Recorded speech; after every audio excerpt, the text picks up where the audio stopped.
Okay sir, आज हम लोग पढ़ेंगे स्क्रब, ग्राउंडिंग और ग्लोइंग। बेसिकली ना ओटी में, ऑपरेशन थिएटर में ऑपरेशन करने से पहले डॉक्टर हो या डॉक्टर से साथ में जो असिस्ट करेंगे ओटी को, यानी कि ऑपरेशन कराने में जो सहयोगी होते हैं या ओटी टेक्नीशियन, इन सब का एक रोल है, बहुत बड़ा हाइजीन का रोल है। यानी कि जो भी उस ओटी में काम करेगा उसको कहीं ना कहीं स्टेरिलिटी मेंटेन करनी होगी। स्टेरिलिटी मेंटेन का मतलब होता है कि बेसिकली वो अपने हर एक चीज को साफ सफाई करके रखेगा, स्टेराइल रखेगा। जैसे अब बेसिकली ये जो चैप्टर है ना, वो हर चीज के लिए नहीं है, जैसे इंस्ट्रूमेंट के ऊपर लागू नहीं होता है। ये सिर्फ पर्सनल की बात हो रही है कि मतलब जो लोग ऑपरेशन के दौरान रहेंगे वो अपनी व्यवस्था को कैसे रखेंगे, जैसे हाथ को कैसे स्टेराइल करना है, वो ग्राउंड्स पे आते हैं ना ऑपरेशन से पहले। हम लोग आगे पढ़ेंगे इसमें। तो इसमें आप लोगों को ये बताया गया है ग्राउंडिंग करने का मतलब है, या स्क्रबिंग। स्क्रबिंग का मतलब है ना हाथ हाथ धोना। यस, सिंपल वे में हाथ धोना होता है। तो हाथ धोने की भी एक टेक्निक है, कम से कम 3 मिनट का होना चाहिए। हैंड वॉश जो है ना वो 3 मिनट तक चलना चाहिए, उसका प्रोसेस है।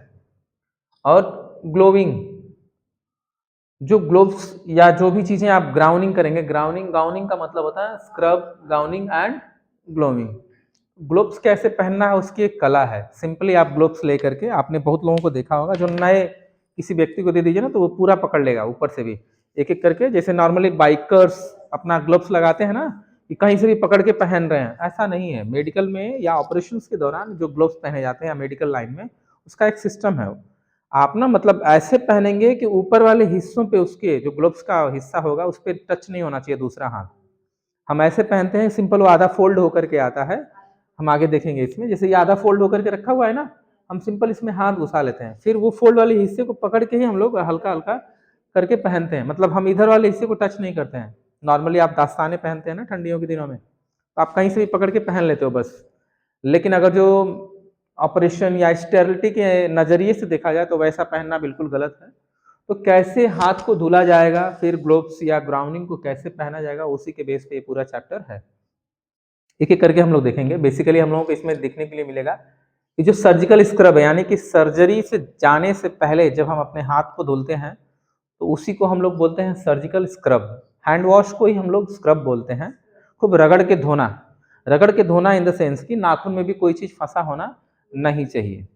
अब क्वेश्चन ये आता है कि सर अगर जो हम ग्लोव्स पहले से पहन रहे हैं तो चाहे हमारे नाखून में कुछ फंसा हो या ना हो, इससे कोई मतलब नहीं होना चाहिए, है ना। ये कॉमन सेंस है, ये आता है दिमाग में कि जब ऑलरेडी हम ग्लोव्स पहन रहे हैं तो नाखून में कुछ फंसा भी है तो उससे क्या मतलब है। समटाइम्स क्या होगा कि अगर जो नाखून में कुछ फंसा भी होगा तो हो सकता है ग्लोव्स फट जाए यूज करते समय। तो उस वक्त आपके जो अंदर जो बैक्टीरिया, हम क्योंकि हम कोशिश करते हैं कि जब हम पेशेंट के टेबल पे, जैसे ये हमारा ऑपरेशन का टेबल है, इससे जब पेशेंट लेटा हुआ है ना, तो कोशिश करते हैं कि इस टेबल से ऊपर की व्यवस्था को स्टेरिलिटी मेंटेन करते हैं। नीचे हो सकता है खराब हो सकता है, लेकिन भरसक कोशिश करते हैं कि जो ऊपर वाला हिस्सा, यानी कि इससे ऊपर का जो टेबल होगा, टेबल इतने ऊंचे पे होता है ताकि हमको झुकना भी ना पड़े, डॉक्टर को कमर ना दर्द करते हो, बराबर कंफर्टेबल साइज पे आप ला करके कर सकते हो। तो मान लीजिए इस टेबल से ऊपर वाले हिस्से को हम कोशिश करते हैं कि स्टेराइल मेंटेन हो, क्योंकि यहीं पर मरीज का ऑपरेशन किया जाएगा, ठीक है। तो बेसिकली हैंड वॉश, ये प्रोसेस करने से पहले हैंड वॉश की टेक्निक है, वो पूरा 3 मिनट समय देना होगा, आगे हम लोग पढ़ेंगे। तो उसी को हम लोग, यानी कि सर्जरी करने से पहले जब हम हैंड वॉश करते हैं उसी को ही हम लोग क्या बोलते हैं, सर्जिकल स्क्रब। इसका प्रोसीजर क्या होगा, कैसे हाथ धुले जाते हैं, उसका एक 3 मिनट का पूरा प्रोसेस है। 8 या 7 तरीके से धोए जाते हैं हाथ को। बाकी ग्राउंड्स जो पहने जाएंगे, जो ऑपरेशन करने से पहले जो डॉक्टर कपड़ा नहीं पहनता है उसी को गाउनिंग बोलते हैं। कैसे पहनना, सिंपल ऐसे कपड़े की तरह नहीं कि हैंगर से निकाले, एक ऐसे पकड़ के इधर से शर्ट डाल के पहन ले, ऐसा नहीं, बिल्कुल। उसका एक प्रोसीजर होगा, स्टेराइल करके रखा गया होगा, बांध करके रखा जाता है, वो खोला जाता है। फिर उसको ना उल्टा, मतलब उसका जो बांधने वाला होता है वो आगे नहीं होता है, बांधने वाला पीछे होता है। तो उस हिसाब से उसको पहना जाता है कि आगे भी गंदा भी ना हो और इजीली से वो पहन ले। फिर पीछे कोई टेक्नीशियन या असिस्टेंट उसको बांध देता है बेसिकली। क्योंकि अब हम हाथ धुल के आए होते हैं तो हम लोग अपने हाथ से तो बांध सकते नहीं है, फिर खराब हो जाएगा, कोई मतलब नहीं है ना स्क्रबिंग का। ग्लोव्स की टेक्निक जब वो पहन लेंगे उसके बाद हम ग्लोव्स पहनते हैं। अब ग्लोव्स भी पहनने का मतलब है कि ग्लोव्स ऐसे पहनेंगे कि ग्लोव्स के ऊपर भी चीजें खराब ना हो, क्योंकि आप ऑलरेडी हाथ धुले हुए हो, आपने जो ग्राउंड्स पहने हैं ऊपर, गाउन्स जो पहने हैं वो भी स्टेराइल है। अब आपको क्या करना है, लास्ट में दस्ताने वही पहनने हैं, ग्लोव्स पहनने होंगे, तो वो भी एक सिस्टम से पहनना है ताकि वो फटे भी नहीं, स्नैपिंग ना हो, फटे नहीं और इजीली से आप उसको पहन सके। ये सारी चीजें हम लोगों को इसमें चैप्टर में देखने के लिए मिलेगा। अब देखते हैं एक एक करके।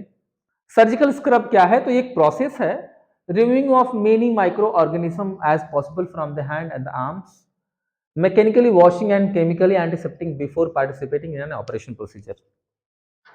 स्क्रब, सर्जिकल स्क्रब एक तरह का प्रोसेस है जिसमें हाथ के ऊपर या आर्म्स तक, यहां तक जो भी माइक्रोब्स या माइक्रो ऑर्गेनिज्म जीवाणु के खतरे हैं उसको कोशिश करते हैं कि हम लोग साफ कर दें। एक तो फिजिकल मेथड से, यानी कि साबुन से खूब बढ़िया से रगड़ रगड़ के धुल रहे हैं, साथ में हम लोग एंटीसेप्टिक का इस्तेमाल करेंगे, सेवलॉन होगा तो सेवलॉन, डेटॉल होगा डेटॉल, कुछ नहीं है तो हमारे पास स्पिरिट होता है, स्पिरिट से हम लोग धोने की बात करते हैं। तो जो ओके, इसके पीछे पर्पस क्या है, तो हम ये चाहते हैं क्योंकि हमको पता है कि कहीं ना कहीं हाथों में नाखून के बीच में जो गैप्स होते हैं ना, इसमें कुछ ना कुछ मिट्टी या कोई चीज फंसे होने के चांसेस हैं, या नॉर्मली नेचुरल कोई स्किन ऑयल आपने लगाया हो पहले से, तो वो सब हट जाए, क्योंकि स्किन ऑयल या जो भी चीजें बाहर से लगी हैं उस पर माइक्रोब्स बैठने के चांसेस होते हैं, बैक्टीरिया होने के चांसेस होते हैं, उन सबको रिमूव करने का उद्देश्य और सबसे ज्यादा है कि हम पेशेंट को स्टेराइल रखना चाहते हैं। और पेशेंट को स्टेराइल का मतलब है जब हम ऑपरेशन करें तो पेशेंट हमारे वजह से हमारे शरीर के बैक्टीरिया उसके ऊपर ना जाए, वैसे भी जाना है क्योंकि उसके अंदर तो रोग है ही है, लेकिन हम अपने तरफ से 100% ये श्योर होकर के जाते हैं कि हमारे तरफ से कोई चीज ना जाए, इसलिए हम यहां तक उसको धोते हैं हाथ को, ठीक है ना। तो बेसिकली इस परफॉर्मेंस को या इसको कैसे परफॉर्म किया जाता है, हैंड वॉशिंग को, हैंड वॉशिंग फैसिलिटी बेसिकली ये कैसा होना चाहिए, तो ये ना बहुत इंपॉर्टेंट है, एक एक पॉइंट बहुत इंपॉर्टेंट है, ध्यान दीजिएगा। Adequate scrubbing and hand washing facility is provided for all operating team member। मतलब सही एक जगह होनी चाहिए जहां पर एक बेसिन हो, प्रॉपर नल हो, पानी की फैसिलिटी हो, वहां पर सोप रखा हो, जैसे आदमी वहां से धुल के हटे तो हाथ सुखाने के लिए ड्रायर आता है आजकल, गर्म हवा देता है, आप सिंपल हाथ लगाओगे ना तो वो गर्म निकलता है, या तो वो हो या तो टिश्यू पेपर हो रोल में करके रखा हुआ, आप सिंपल वो पानी सुखा लो, ये हो सकता है, ये चीजें होनी चाहिए। दूसरी बात, टैप्स आर हैंड सेंसर या foot operated, the sink is design deep wide enough to prevent splashing. जो टैप होता है ना बेसिकली वो ऐसे नल खोलने वाले नहीं होते हैं, वो या तो वो नल देखिए बड़ा सा निकला होता है यहाँ पर, एक ऐसा रहेगा ये, आप ना डायरेक्ट इससे ऑपरेट कर सकते हो, मतलब ऐसे करके आप खोल सकते हो, वो नल अगर जो ऐसे हो, मतलब टोटी ऐसे घुमाने वाला ना हो, ऐसा रहता है वो, हम बेसिकली सिर्फ ऐसे करेंगे तो नीचे से पानी, फिर धुलने के बाद हम इससे कर सकते हैं। तो हमारा ये भी प्रोसेस सही हुआ कि स्टेराइल ये भी बना का बना रह गया, इससे हाथ से नहीं करना पड़ा। या तो सेंसर सिस्टम होते हैं, आप जैसे ही हाथ ऐसे नीचे लगाएंगे ना वो पानी गिरने लगेगा, या तो फुट ऑपरेटेड, पैर से ऐसे दबा रहे हैं तो ऊपर से नल जो है पानी दे रहा है, फिर पैर हटा लिए तो हट गया, ऐसे चीजें होनी चाहिए। और जो बेसिन होगी जिसको हम लोग संप बोलते हैं नॉर्मली, ओके सिंक बोलते हैं, जो बेसिन होता है ना उसको सिंक बोला जाता है, वो सिंक इतना चौड़ा हो कि कम से कम छटके जो उसका पानी नल गिरता है तो छटकता है ना बाहर की तरफ, वो छटक के आपके ऊपर ना है तो उसी में कम से कम रह जाए, तो कम से कम इतना डीप होना चाहिए कि पानी गिरे तो अंदर तक चला जाए पर छटक के ऊपर ना आए। दूसरी चीज, sterile gowns can not be put on over damp scrub attire without resulting in contamination of the gown by moisture oozing process। Sterile gowns cannot be put over a damp। Okay, तो जो grounds पहनने वाला है, attire जिसको कल हम लोग पढ़े थे, अटायर का मतलब है अपने ड्रेस को स्टेराइल करके रखना ही था। अटायर वो ना आप पहले ही निकाल के ऊपर मत रखो, जब हाथ वाथ धुल के आते हैं डॉक्टर, हाथ सूख जाता है तब वो पहनते हैं, तो उस वक्त उसको खोला जाना चाहिए, वैसे पहले नहीं तो वो क्या होगा, नमी सोख लेगा, नमी यदि सोख लिया तो फिर से वो बेकार हो गया, है ना। Scrub sinks are used only for scrubbing and hand washing. ये जो बेसिन यूज करते हैं ना हम लोग धोने के लिए, हाथ वाथ धोने के लिए, वो बेसिकली सिर्फ हैंड वॉश के लिए ही होना चाहिए, ना कि खाना वाना खा रहे हैं तो जाके जूठा हाथ धो रहे, नहीं, ऐसा नहीं होना चाहिए, फिर आप क्या कर रहे हैं, बैक्टीरिया या इन्फेक्शन को बढ़ावा दे रहे हैं। तो ये सिर्फ ऑपरेशन थिएटर की बात हो रही है कि ऑपरेशन थिएटर में एक्चुअली होता है, आप लोग जब पढ़े होंगे एक चैप्टर रहा होगा ऑर्गेनाइजेशन ऑफ, हाँ यस, ऑर्गेनाइजेशन ऑफ ओटी में, उसमें बताया जाता है कि एक ओटी होगी, ओटी के 3 पार्ट्स होते हैं, है ना। बीच में सेंटर पार्ट होता है जहां पर ऑपरेशंस हो रहे होते हैं। एक ऑपरेशन से पहले इसको प्रिपरेशन के लिए होता है, ऑपरेशन के बाद प्रिपरेशन के लिए होता है। तो जब यहाँ से एंट्री लेते हैं ना, तो यहीं पर हमारे पास ना हैंड वॉश की व्यवस्था की जाती है, मतलब पहले वाले रूम में ही। और ये एक तरह से इस रूम को हम लोग ना ड्रेसिंग रूम भी समझते हैं, इसके लिए, स्टाफ के लिए, ठीक है। ये सब मतलब माना गया है, तो यहीं पर सारी व्यवस्था थी और यहीं पर हम लोग धुल लेते हैं। तो बेसिकली ये ओटी के अंदर ही होता है जो हैंड वॉश होगी। तो कोशिश वैसे बाहर से कोई लंच करके और अंदर ओटी में जाके नहीं धुला जाता है, ना धोना चाहिए, क्योंकि वो बेसिकली ऑपरेशंस के लिए हो सकता है। पहले से आप केवल जूठा धुल पाएंगे, लेकिन हो सकता है पहले से जो ऑपरेशन किया होगा उसने ही उस बेसिन को खराब कर दिया, खून वून से, मवाद से, जो भी चीजें आप हाथ धुलने के हो सकता है आपको लग जाए। तो चीजें करना भी नहीं है वैसा, लेकिन वो ये कह रहा है कि स्क्रब सिंक यानी कि जो बेसिन जहां पर हाथ धुले जाएंगे उसमें कोई दूसरा चीजें धुली नहीं जानी चाहिए। They are not be used clean organs, contaminated instruments are equipped।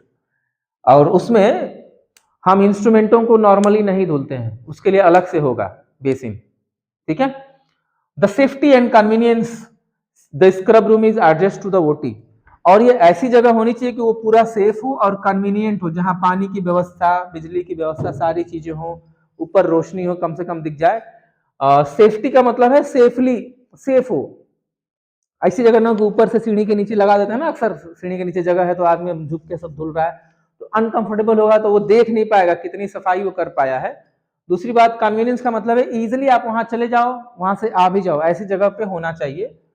और ओके, और next, preparation of surgical scrub. General preparation क्या होता है, तो जैसे ओके, ये पढ़े चाहिए पढ़े, दोनों बात एक ही है, ठीक है ना। इसको देख लेते हैं। डेब्रिस निकाल देते हैं, transit micro organism from the nail hands. ये करने का मतलब ही क्या है कि हम सब जगह से जो भी माटी या मिट्टी जमा हो या कोई चीज गंदगी हो तो उसको निकालना होता है। डेब्रिस का मतलब है उस गंदगी की बात हो रही है। Reduce the residence microbial count to minimum. देखिए, हम ये नहीं कहते हैं कि 100% हम माइक्रोब्स को हाथ से निकाल लेंगे। केमिकल से जो भी चीजें होता है ना, 100% नहीं होगा। या तो खौलते हुए पानी में हाथ डाल दें तब जाके सब मरेगा, तो ऐसा संभव है? बिल्कुल नहीं है। तो बेसिकली हम स्किन पे वो स्टेरलाइजर्स चीजें यूज करते हैं, केमिकल, जैसे सैनिटाइजर यूज करते हैं, डिसइंफेक्टेंट के बहुत सारे एजेंट्स है, वो सब यूज करते हैं हम लोग बेसिकली। तो ये कह रहा है कि कोशिश किया जाना चाहिए कि फिंगर नेल्स या जो भी प्रॉपरली नेल जो है ट्रिम्ड होने चाहिए, यानी कि कटे होनी चाहिए। Avoid gloves puncture. अगर जो नेल रहा तो क्या होगा, ग्लोव्स पंक्चर कर जाएगा। आप जैसे जैसे किए वो बाहर देखने लगेगा नाखून निकल के, ऐसा नहीं होना चाहिए। Skin and nails are kept clean and good conditions. If hand lotion is used protect skin, non oil based product is recommended. अगर जो हाथ का नेल और स्किन साफ होना चाहिए। दूसरी चीज, अगर जो आपने कोई मॉइस्चराइजर या कोई ऑयली चीजें लगाए हुए हैं हाथ को सही करने के लिए, तो उसको भी निकालने की कोशिश करिए कि ऐसा वॉश करिए कि वो भी निकल जाए, नहीं तो वैसा यूज ही मत करिए, क्योंकि आपको पता है कि आपको ऑपरेशन करने जाना है, ठीक है।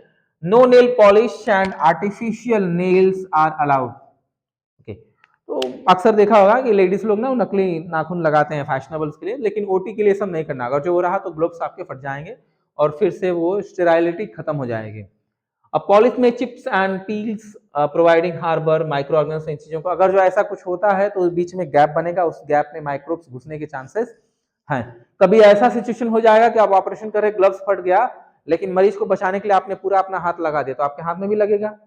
तो स्क्रबिंग तभी भी किया जाएगा, तभी भी आप वॉश करेंगे। एक एक चीज हम लोग ब्रश लेकर के ऐसे साफ करते हैं, डुबोते हैं, ताकि वो इन्फेक्शन फिर हमें ना लगे, ठीक है।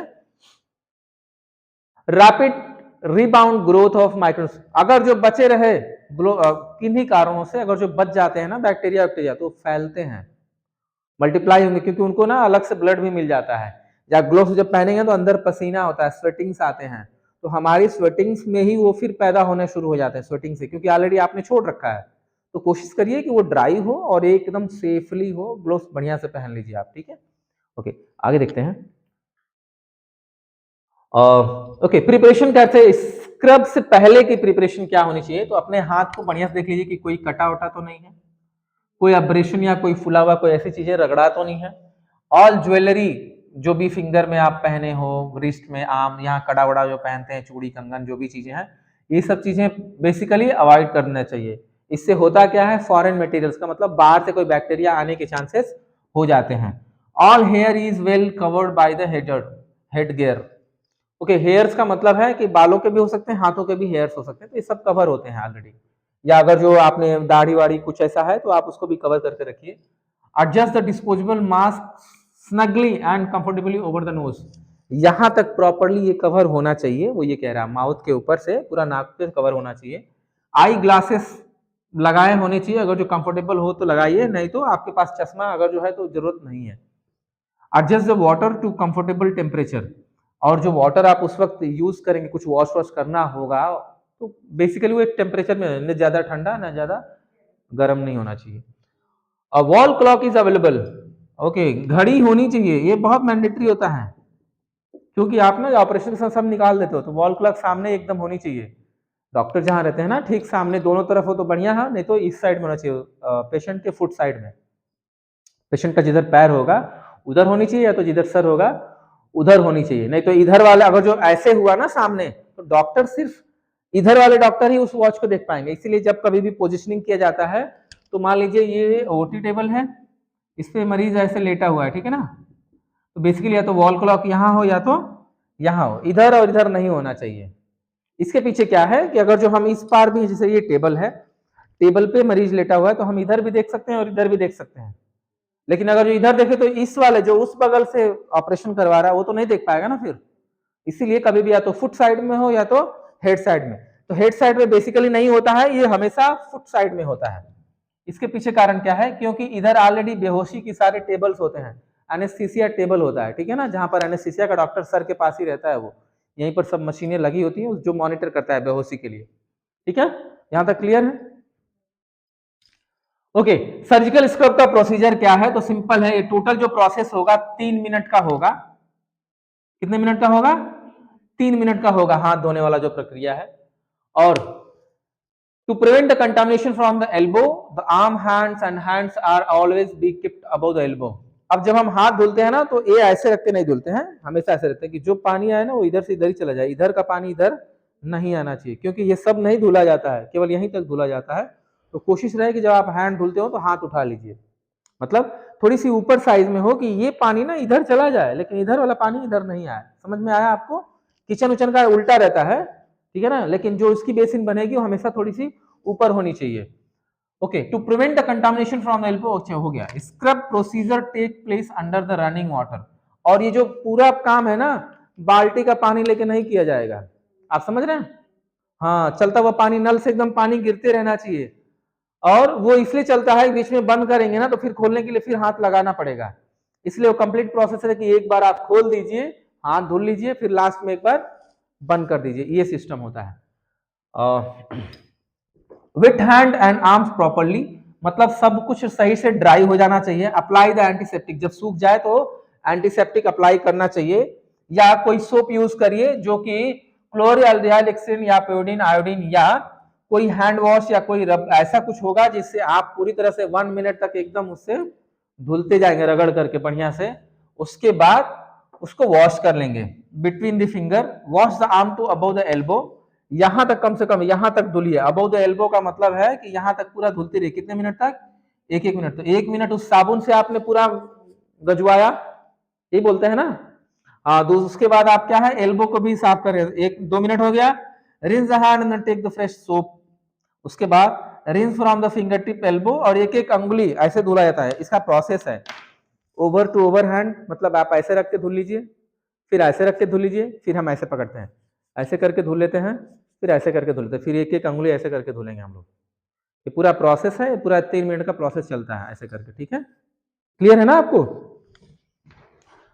Okay, rinse. उसके बाद जब आप धुल लेंगे, धुलने के बाद उसको सुखाएंगे। ठीक है, जब हाथ धुल लेंगे तो सुखाएंगे। बेसिकली सुखाने के लिए हेयर ड्रायर होता है। ओके, ये रहा आपका हेयर ड्रायर। ठीक है, हेयर ड्रायर एक्चुअली ये है, और ये हम लोग नॉर्मली टिश्यू पेपर यूज करते हैं जो स्टेराइल ही होता है, सिर्फ पानी सुखाने के लिए हमको। बाकी उस सुखाने के बाद तुरंत हम लोग वो लगाएंगे, स्प्रिट या डिसइंफेक्टेंट लगाएंगे। After scrubbing hand arms are thoroughly dried before sterile ground is donned to prevent the contamination of the ground by strike through the organism from the skin scrub attire. Okay, two hookbacks. Okay, तो जब hand wash और dry कर लेंगे तो ground के पास जाएंगे। Ground छूने से पहले कोशिश करिए कि आपका हाथ गीला न हो, ठीक है। The scrub nurses takes the herd. अच्छा, उसके बाद ना इसको हम पीछे से पहनते हैं, यहां पर है। अब ग्राउंड से ना पहनते हैं, ठीक है। ओके, लिखा है ना कि sterile ground is put on immediately after the surgical scrub, the sterile gloves are put in immediately after gowning. वो ये कह रहा है कि जब हाथ सुखा लेंगे तो ग्राउंड्स पहनेंगे। देखिए ग्राउंड्स कैसे पहन रहा है वो, आप देख रहे हैं पीछे से है, पीछे ऐसा हुक सिस्टम होता है, वो लगा करके पहनते हैं। जब ग्राउंड्स पहन लेंगे बढ़िया से, पीछे से बना जाएगा, तब लास्ट में हम लोग ग्लोव्स पहनेंगे, ठीक है। ऐसा क्यों है? क्योंकि इसकी भी स्टेरिलिटी हमको मेंटेन करना, यही पूरा पॉइंट बता रहा है। Sterile gowns and gloves are worn to exclude the skin as a possible contaminator and to create the barrier between the sterile and unsterile areas. Make sure there is an adequate space to put the gowns without touching non-sterile surfaces. अब जब आप ये पहनते हो ना, तो ऐसी जगह मत पहनिए जैसे होता है ना कि घर में एक कोने में पहन रहे तो ये हाथ जाके एक बार ऊपर दूसरे सामान में लग जा रहा है या अलमारी में लग रहा है, ऐसा नहीं। एटलीस्ट स्पेस होनी चाहिए। जब आप ग्राउंड्स पहनिए तो हाथ पीछे करते समय किसी चीज में लगना नहीं चाहिए, ग्राउंड्स किसी टेबल में नहीं लगना चाहिए। तो चीजें एकदम ध्यान से इसको पहननी होती है, और ये एक तरह से बैरियर का काम करेगा। बिल्कुल मरीज और हमारे बीच में कौन सा बैरियर रहेगा? यही रहेगा ना बैरियर, यही हमको बचाएगा, चाहे हमको उससे बचाएगा इन्फेक्शन से। उसके बाद आता है अगला पॉइंट, गाउनिंग क्या है? तो गाउनिंग ना, गाउन को पहनने के लिए एक व्यवस्था है, उसको गाउनिंग बोलते हैं। जैसे ग्लोव्स को पहनने की ग्लोविंग बोलते हैं ना, कि कैसे पहनना, वैसे गाउनिंग को पहना जाता है। बेसिकली ना वो स्टेराइल करके चपत करके आता है, बांधा हुआ रहता है। और इसमें दिया नहीं है, ये तो निकालने समय है। और बेसिकली ना वो ऐसे बांध करके ना एक बंडल की तरह बांधा रहेगा। हम ना खोलते हैं और उसको खोल करके ऐसे धीरे से आगे की तरफ एक एक हाथ करके उसको पहनते हैं, और पीछे से जो बांधने वाला था दूसरा व्यक्ति बांधता है, असिस्टेंट, क्योंकि पीछे का हम वैसे भी नहीं बांध पाएंगे। अगर जो हम लोगों ने बांधा तो हो सकता है वो खुल जाए, ऑपरेशन के दौरान वो ऐसे खुल जाए, तो इसलिए बाहर वाला बांधता है, वो पूरा बांधा जाता है, ठीक है। ये बांधने का यही एक तरीका है। ध्यान रहे कि हमको टच नहीं करना है कोई चीज। कोई बाहरी व्यक्ति जो बांध रहा है ना पीछे वाला हिस्से को, वो आकर के आपको टच ना करे, मतलब आगे से उस ग्राउंड को टच नहीं करना चाहिए, नहीं तो फिर गड़बड़ हो जाएगा ना।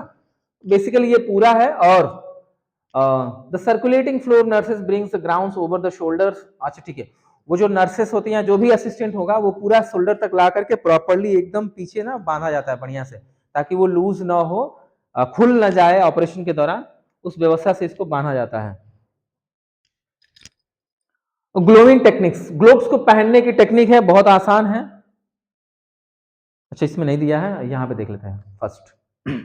ये ग्लोव्स पहनने की टेक्निक है, ये जो दिख रहा है आपको, ये ग्लोव्स पहनने की टेक्निक है, और ये निकालने की टेक्निक है। नहीं सॉरी, ये हैंड वॉश की टेक्निक है। ओके, ये ग्लोव्स पहनने की, देखिए एक्चुअली ना ये जब आप पैकेट्स में खोलते हो ना, पैकेट फाड़ते हैं ना हम ग्लोव्स का, तो वैसे खुलेगा वो एक पेज होगा, पेपर के अंदर ऐसे लपटा होता है, और दोनों ग्लोव्स लेफ्ट और राइट करके रहता है। उसमें लिखा नहीं रहेगा कौन सा लेफ्ट है कौन सा, आप अपने हिसाब से कंफर्टेबल कर सकते हो। लेकिन वैसे जब नया नया आप खोलते हो तो पता लगता है कि कौन सा लेफ्ट है कौन सा राइट है। आप जब आप खोलेगे तो ऐसे दिखेगा। तो सिंपल, आप ना ये वाला पोर्शन देख रहे हैं कहां से उठा रहा है, वो ऑलरेडी चपटा हुआ होता है आधा, मतलब यहां तक वो ग्लोव्स ना ये यहां तक होता है ना ग्लोव्स, तो यहां तक ये वाला चपत करके यहां लाया जाता है, मतलब ये वाला हिस्से को ऐसे किया रहता है। आप सिंपल ऐसे यहां पकड़िए और हाथ डाल के फिर इसको सीधा कर लीजिए, सिंपल हो गया। वैसे ही किया जाता है, टच नहीं करना होता। देखिए टच नहीं करेगा, इस पॉइंट्स को टच ही नहीं करना है आपको, और ये बहुत इजीली आ जाता है, बहुत एकदम इजी से आप करके चढ़ा सकते हो। जब पहन लेंगे, पहनने के बाद तो एक ग्लोव दूसरे ग्लोव्स को आराम से बैठा लेगा, लेकिन खाली हाथ से आप ग्लोव्स के ऊपर टच नहीं करेंगे। जब ग्लोव्स पहन लेंगे तो एक ग्लोव्स पहने हुए दूसरे हाथ को आप एडजस्ट कर सकते हो। और ये तो ग्लोव्स पहनने का तरीका हो गया। हाँ, अब आती है बारी ना कि इसको कैसे निकाला जाएगा, डोमिंग गाउन्स और ग्लोव्स। तो पहले ग्राउंड निकाल लेते हैं, तब ग्लोव्स निकालते हैं, सिंपल। क्योंकि अगर जो पहले ही ग्लोव्स निकाल लेंगे तो ग्राउंड के ऊपर जो खून उन लगा होगा वो फिर से हाथ में लग जाएगा। इसीलिए पहले हम क्या करते हैं, ग्राउंड्स को इजीली एक एक करके धीरे से हम खोल के उसको निकाल लेते हैं, और निकाल के तुरंत वहाँ नायलन का एक डब्बा होगा, इसमें लिखा होगा, आई थिंक समवेयर लिखा होगा इसमें, हाँ लाइनन कंटेनर में हम इसको रख देते हैं और ग्लोव्स लास्ट में जब ग्राउंड निकल जाएगा तो ग्लोव्स को निकाल के ग्लोव्स वाले कंटेनर में डस्टबिन में हम डाल देते हैं। सिंपल स्टेराइल ये तरीका है निकालने का। देखिए कैसे खोल करके आराम से बैक साइड खोला, फिर निकाल करके धीरे धीरे फिर ग्लोव्स निकाल करके रेडी कर लिया। और क्या रह गया? ओके, बस इतना ही है, ठीक है। हाँ, दो चीजें हैं इसमें सीखने के लिए आपको। सर्जिकल स्क्रब क्या है? तो cleaning of hands and arm, यहां तक धुलना है ना, ठीक है। और ये प्रोसीजर कैसे करना है? तो ये 3 मिनट का प्रोसीजर होना चाहिए, ठीक है, हैंड वॉश का, ये मिनिमम पॉइंट्स है। और गाउनिंग टेक्निक्स क्या है? तो पहले गाउन्स को हम लोग पहन लेते हैं, उसके बाद ही ग्लोव्स पहनते हैं, ठीक है ना। निकालते भी पहले क्या है? पहले हम ग्राउंड्स निकाल लेंगे, उसके बाद ग्लोव्स निकालेंगे, और उसके बाद जब निकालेंगे तो हम इसको डिस्पोज करते हैं। डिस्पोज का मतलब है